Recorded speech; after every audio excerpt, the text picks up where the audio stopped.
A salvage title is one of the most powerful labels in the car world. When a car gets this label, it means it's been badly damaged in an accident, flood, fire, or another serious event. Insurance companies decide that fixing it will cost more than the car is worth, so they write it off.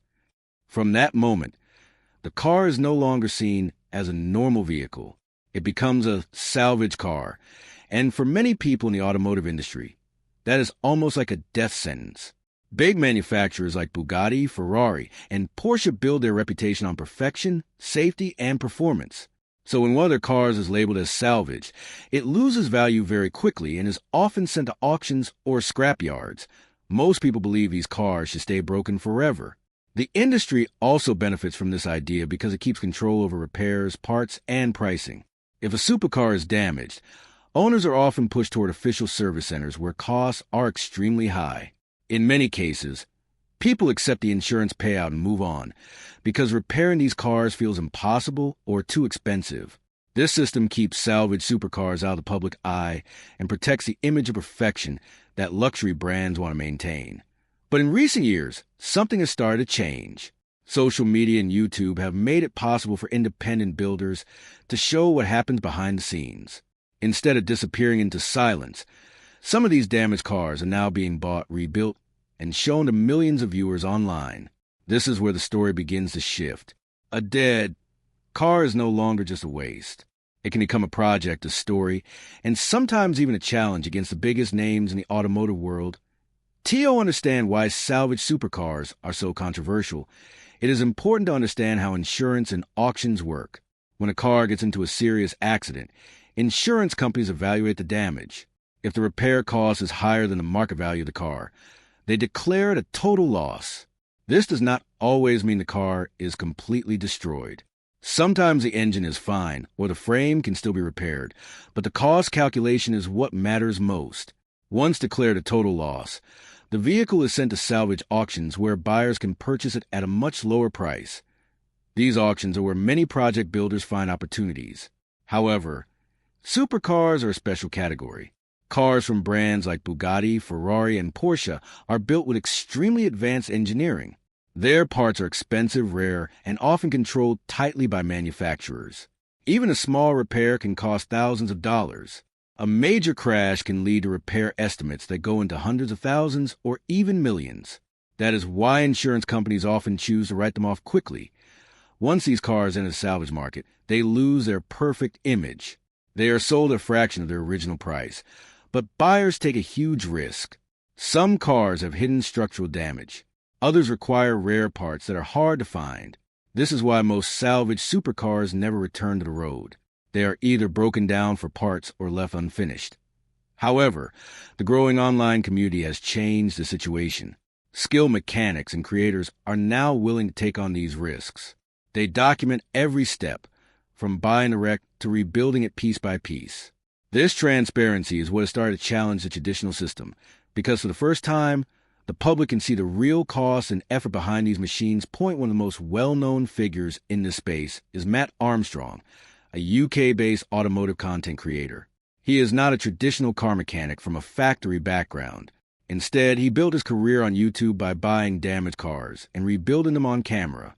His channel became popular because it showed something different from normal car content.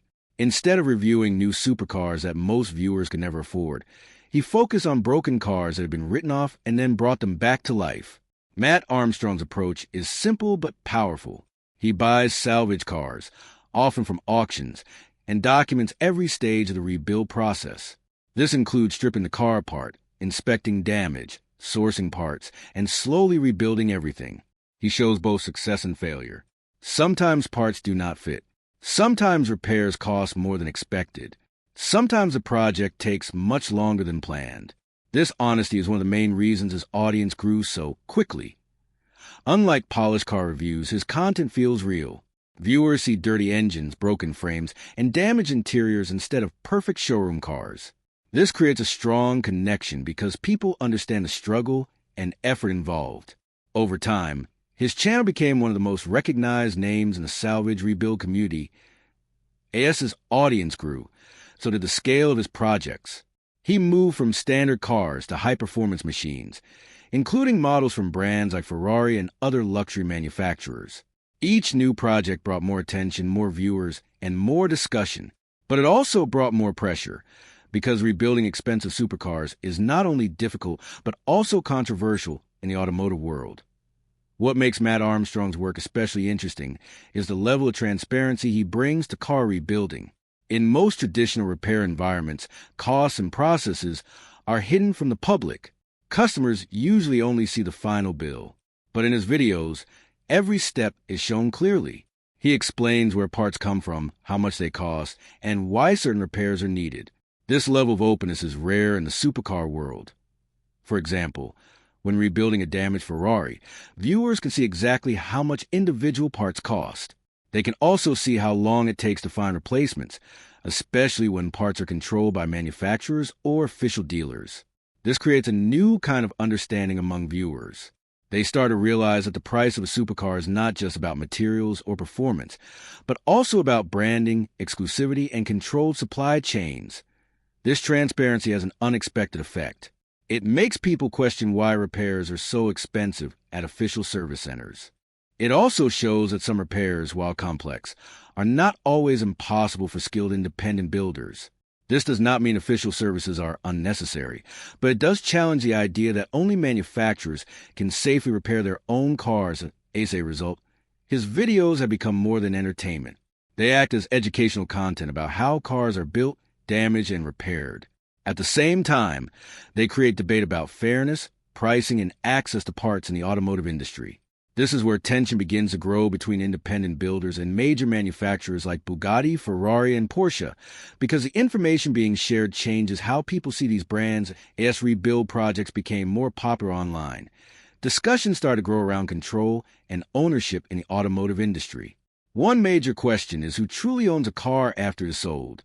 On paper, the buyer owns it, but in practice, manufacturers often control parts, software, and repair systems. This means that even after purchase, owners are still dependent on official networks for major repairs. This system is especially strict in high-end vehicles from brands like Bugatti, Ferrari, and Porsche. These companies argue that their cars are highly advanced machines that require expert handling. They also claim that controlled repairs protect safety, performance, and brand value. However, independent builders argue that this control limits freedom and increases costs unnecessarily. When creators like Mat Armstrong rebuild cars and show the process publicly, it challenges this control. It demonstrates that skilled individuals outside official networks can also repair complex vehicles. This does not mean manufacturers are wrong, but it does introduce competition into a space that was once fully controlled. There's also been discussion in the automotive community about whether manufacturers respond to this type of content. Some reports and online discussions suggest tension between independent rebuilders and official brands, although not all claims are confirmed. Still, the conversation itself shows how powerful social media has become in changing public perception of luxury cars, and repair systems point one of the most dramatic moments in this entire story was the acquisition and rebuild of a damaged Bugatti Chiron. The car had been involved in a serious accident in Europe and was declared a total loss. The damage was severe, especially to the carbon fiber structure, which is one of the most complex parts of the vehicle. Carbon fiber monocoques are extremely strong, but also very expensive and difficult to repair. After insurance evaluation, the car was sent to a salvage auction. Mat Armstrong managed to acquire it through his network of brokers and auction contacts. Even as a wreck, a Bugatti Chiron still has a very high salvage value, often reaching hundreds of thousands of dollars. Once the project was announced, it immediately attracted massive attention online. People were curious and skeptical at the same time. A Bugatti is not an ordinary car. It represents one of the highest levels of automotive engineering in the world. The idea that it could be rebuilt outside of official factory conditions seemed almost impossible to many viewers. But this is exactly what made the project so popular. It was not just about fixing a car. It was about testing limits. As the rebuild process began, viewers followed every update closely. Each stage revealed new challenges, from structural repairs to sourcing specialized parts. The project became a symbol of ambition in the automotive world, showing that even the most damaged machines could potentially be restored with enough skill, patience, and resources. The rise of salvage rebuild culture has changed how people think about cars, ownership, and value. In the past, a damaged supercar was seen as useless. Today, it can become a learning opportunity, a content project, or even a business model. Platforms like YouTube have made it possible for independent creators to share knowledge that was once hidden inside workshops and official service centers. This shift has also affected the salvage market itself. More people are now interested in buying damaged cars, especially luxury models, because they see potential value in rebuilding them. However, it also comes with risk. Repairs can be expensive, and not every project succeeds. Structural damage, missing parts, and software restrictions can make some rebuilds extremely difficult. Still, the influence of creators like Mat Armstrong cannot be ignored. By showing every step of the process, they have opened a window into a world that was once closed. They have also started conversations about transparency, pricing, and ownership rights in the automotive industry. In the end, this story is not just about one man or one car. It is about how technology, media, and creativity are changing traditional industries. Whether manufacturers like it or not, the way people understand cars has already changed. A salvage title is no longer just a death sentence. In some cases, it is the beginning of a new story as salvage rebuild content continued to grow. The automotive world slowly began to realize that this was not just a small internet trend. It was becoming a movement that challenged long-standing ideas about cars, value, and control. In the past, information about how high-end cars were built or repaired stayed inside factories, dealerships, and official service centers. Most owners never saw the inside of their vehicles beyond basic maintenance. But now, creators working with salvage cars are showing everything in public, step by step, without hiding costs or mistakes. This change has made a big impact on viewers. Many people who never thought about buying a supercar are now learning how these machines actually work. They see how engines are built, how carbon fiber structures are repaired, and how complex electrical systems are restored. This kind of education was not easily available before. It also makes cars feel less mysterious and more understandable. At the same time, it reduces the magic that luxury brands often rely on to justify their high prices. Brands like Ferrari, Porsche, and Bugatti have built their image over decades around exclusivity and perfection. Their cars are not just vehicles. They are symbols of status, engineering excellence, and luxury lifestyle. But when viewers see damaged versions of these cars being rebuilt outside official systems, it creates a new perspective. People begin to ask questions like, why are repairs so expensive? Why are parts so restricted? And why does ownership feel limited even after purchase? This does not mean that manufacturers are doing something wrong. Instead, it shows a gap between the traditional automotive world and the modern digital world. In the past, companies controlled the story through advertising and official reviews. Today, independent creators can show the reality of ownership from a completely different angle. This balance between control and transparency is becoming one of the most important discussions in the car industry today. Another major reason salvage rebuild content has become so popular is the emotional connection it creates. Unlike showroom cars that are perfect and untouched, salvage cars come with history. Every scratch, dent, and broken part tells a story. A crashed supercar is not just metal and carbon fiber. It represents a moment in time when something went wrong. When creators like Mat Armstrong take these cars and rebuild them, it feels like they're giving them a second life. This idea of rebirth is very powerful for viewers. People naturally like transformation stories.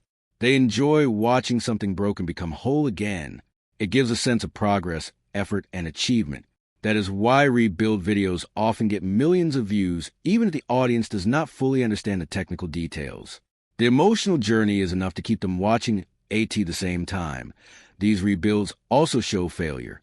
Not every project goes smoothly. Sometimes parts do not arrive. Sometimes hidden damage appears during repair. Sometimes costs go beyond expectations. These moments make the content feel real. Instead of a perfect story, viewers see a realistic journey with ups and downs. This honesty is one of the main reasons why salvage rebuild channels have built such loyal audiences. Manufacturers, on the other hand, prefer to present a controlled image. Their marketing focuses on perfection, speed, and design excellence. There is nothing wrong with that approach, but it leaves little room for the messy reality of ownership. Salvage rebuild content fills that gap. It shows what happens when things go wrong and how difficult it is to bring high-performance machines back to life. As the popularity of rebuild content grows, it also raises important questions about the future of the automotive industry. One of the biggest questions is how manufacturers will respond to this shift in public perception. When people see independent builders successfully repairing high-end vehicles, it challenges the idea that only official service centers can handle complex repairs. This creates pressure on traditional systems that have been in place for decades. Some believe that manufacturers may eventually adapt by offering more transparent repair systems or more accessible parts. Others think that control will remain tight, especially for high-performance vehicles where safety and branding are important. There's also a middle ground, where independent repairs are allowed but still heavily regulated. The future will likely be a mix of these approaches. What is clear, however, is that the conversation has already changed. Viewers are no longer passive consumers of car advertising. They are active participants in understanding how vehicles work. They question pricing, repair policies, and ownership rights. This shift in mindset is one of the biggest changes brought by digital media in the automotive space. Creators like Mat Armstrong play a key role in this transformation. By documenting salvage rebuilds, they are not just fixing cars. They're also exposing systems, sharing knowledge, and challenging assumptions.